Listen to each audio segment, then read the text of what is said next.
Yo, what's up mga kalakwatsero ko dyan? Isang magandang gabi po mula po dito sa bansang Kuwait.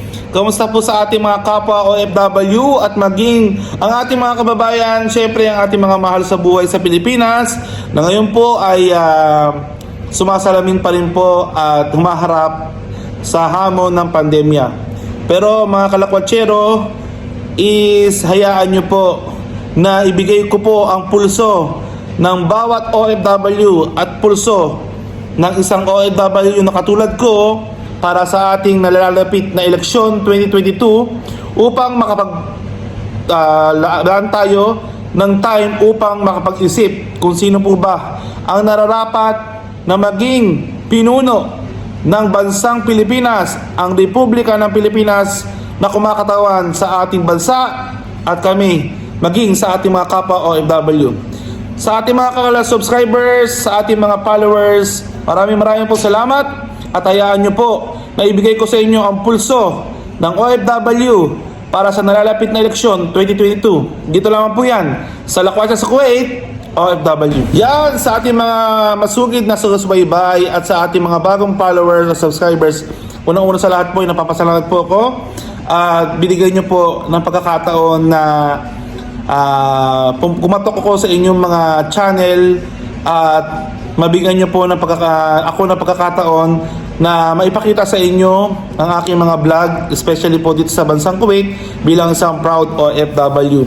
Ngayon po, nakita nyo naman po sa ating thumbnail ang napakahalagang topic na gusto ko sanang bigyan ng buhay at mukha bilang isang proud OFW mula po dito sa bansang Kuwait. Ay gusto ko po maging parte ng inyong pag-iisip at pagninilay-nilay kung sino po ba ang next president na iboboto nyo sa taong 2022. Unang-una po sa lahat, at ako po ay isang OFW mula po sa bansang Kuwait at simpleng OFW na nagtatrabaho at ginagawa ang best para mabuhay po ang aking pamilya sa Pilipinas, masuportahan ang mga taong nangangailangan na hanggat sa kaya ng aking mga kaya. Siyempre, mga kalakwatsero, is gusto ko sanang ibigay ang pulso ng isang OFW katulad ko para sa nalalapit na eleksyon 2022. Nakita nyo po ang 5 mukha na ngayon po ay nag-announce ng kanilang pagtakbo bilang presidente o ama ng bansa ng Republika ng Pilipinas. Nandiyan po si Mr. Manny Pacquiao, Pantino Lacson, Bongbong Marcos, Isko Moreno, at si Ms. Leni Robredo. Bilang isang OFW po, isaksi rin po ako sa araw-araw na balita, mga pangyayari at kalagayan ng mga bawat OFW at ng bansang Pilipinas sa pamumuno po ng ating Presidente Rodrigo Roa Duterte. Ako po ay isa sa mga nagbibenepisyo sa performance ng presidenteng niluklok natin sa bansang Pilipinas na si President Duterte. Para po sa aking opinyon, ang Pangulo po ng Pilipinas ngayon ay masasabi ko na nagawa ang kanyang tungkulin at nagawa ang kanyang makakaya upang panindigan ang tungkulin kanyang sinumpaan sa bansang Pilipinas. Marami po sa atin lahat na hindi nagustuhan, may nagustuhan, may hindi nagustuhan ang pamamalakad ng administrasyong Duterte. Pero po bilang isang OFW at ako po mismo sa aking puso ay naniniwala po ako na ang pamamalakad ng ating Presidente Duterte ay naramdaman ng mga kapwa OFW. Patulad na lang po ng pagkakareceive namin ng AKAP o assistance mula sa DOLE na binigay po ni President Duterte na nakinabang po ang libo-libong mga kapwa nating OFW dito sa bansang Kuwait at maging sa ibang bansa. Dahil po sa epekto ng pandemya ay nakatanggap po kami ng almost 10,000 pesos na cash assistance na na-receive po ng bawat OFW dito sa bansang Kuwait. Pangalawa po, ang pahirapang pagre-renew ng pasaporte ng mga kapwa ko OFW ay natugunan at napahaba po ang ekspirasyon o expiration ng mga aming mga passport upang hindi po sa ganun ma-istorbo po ang ating mga kapwa OFW na every 5 years is magre-renew po kami ng aming mga pasaporte. Ngayon po dahil po sa ating Presidente Roa Duterte ay naka-renew na po kami ng 10 years. 10 years po ang valid po ng mga passport na ikinatuwa at malaki po ang maitutulong sa aming mga kapwa OFW dito sa aming mga pinagtatrabuhang bansa. Ngayon po mga kalakwatsero, ngayon po ay ang araw na kung saan tayo ay pipili ng ating mga magiging bagong presidente.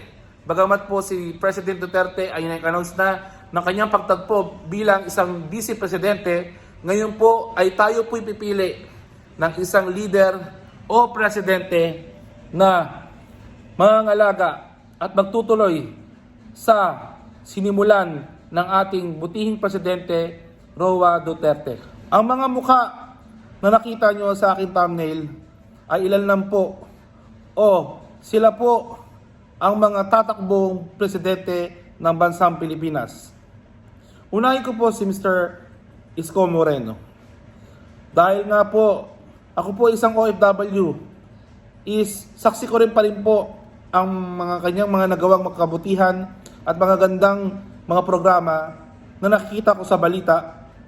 At ako po ay natutuwa at syempre namamangha sa pagbabago ngayon ng lungsod ng Maynila. Pero bagamat meron pa rin po tayong mga dapat bigyan ng tuon at pansin, hindi lamang po sa nagawa ng taon na ito ni Mr. Isko Moreno, kundi bigyan rin po natin ang tagal ng experience o bigyan po natin ng daan kung ano man po ang dapat niya at paninindigan po ba niya ang pagiging presidente. Pangalawa po, nandiyan po ang ating Bongbong Marcos na hanggang ngayon ay hindi pa rin po matanggap dahil po inuugnay po siya sa kanyang amang Ferdinand Marcos sa pagbibigay ng martial law sa ating mga kababayan noon. Pero gaya nga po ng sinabi ng BBM, hindi po dapat iugnay ang anak sa ama dahil iba ang ama sa anak. Kaya kung ako rin po ay tatanungin, tama po, nabigyan po natin ng chance na tumayo bilang ama si Mr. BBM o Bongbong Marcos sa atin. Pangatlo po, nandiyan po si Pangtilo Lacson na alam niyo naman po na matagal na nagserbisyo sa Senado at alam din po nyo na meron din po siyang mga issue na kinasasangkutan. Pero hanggang ngayon ay nananatili at nagsiservisyo sa buong bansang Pilipinas. Pang-apat po is si Mr. Manny Pacquiao na tinagurian nating pambansang kamao. Ngayon po si Mr. Manny Pacquiao ay isa pong senator na naglilingkod sa atin sa Pilipinas. At siya po ay nakilala dahil sa pagbibigay ng karangalan sa ating mga kababayan sa kanyang paglahok sa mga Olympics at pagkapanalo at maraming panalo na karangalan na binigay sa ating bansa sa larangan ng boxing. Pero po mga kalakwatsero, bilang isa pong OFW at ako po ay may pulso para magbigay ng aking pananaw kay Mr. Manny Pacquiao, para sa akin po ay hindi pa rin po ako kontento at di po ako sapat ang aking pananalig na magagampanan po niya ang pagiging Pangulo.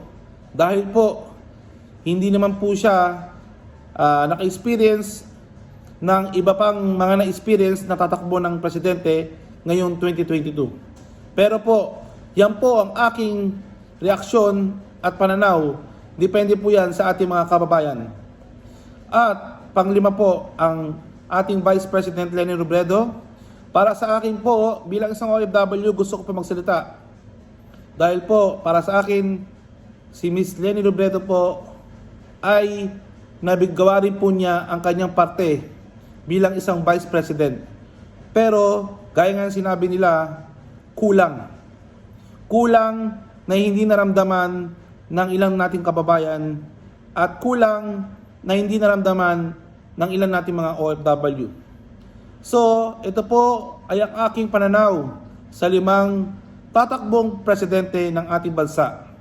Sana lamang po, iwasan po natin ang magkaroon ng idea dahil po sa pandemic, wag po nating ibenta ang ating mga boto. Pumili po tayo ng isang leader na haharap sa hamon ng pandemya. At hindi lang po pandemya, sa generasyon ng 6 na taon ng panunungkulan ng bagong presidente ng Pilipinas. Sana po bilang isang OFW ay nagsilbing boses po ako ng ilang pong aking mga kapwa OFW na naghihintay ng resulta ng eleksyon 2022. Marami po salamat at voice po tayo mga kalakwatsero at isa puso po natin ang diwa ng Pilipinong dugo para sa pagpili ng next president ng Republika ng Pilipinas. Yan mga kalakwasyero, so nakita niyo naman po at naibigay ko po sa inyo ang aking pananaw sa 5 kakandidatong presidente ng ating bansa. Ang hope ko lang po at tinadadasal ko sa Panginoon Diyos na ibigay niya sa atin ang mamumuno na may puso, na may sapat na kaalaman at may takot sa Diyos, dahil alam ko po na ang 3 kaugalian o 3 bagay na ito na kung saan meron po ang mapipili natin presidente ay magagampanan po niya na maayos ang pamamalakad bilang isang ama ng ating bansa. Maraming po salamat sa ating mga kababayan, sa ating mga kapwa OFW, sa mga nag-subscribe po sa aking YouTube channel. Sa mga hindi po nakapag-subscribe, please subscribe po sa aking YouTube channel. And don't forget to click the bell button para maka-update po kayo sa lahat ng mga vlog na gagawin natin mula po dito sa bansang Kuwait. Maraming po salamat. Ako po si George Cariasa, proud OFW, Laban Pilipinas, vote twice. Dito lang po yan sa Lakwatya sa Kuwait, OFW.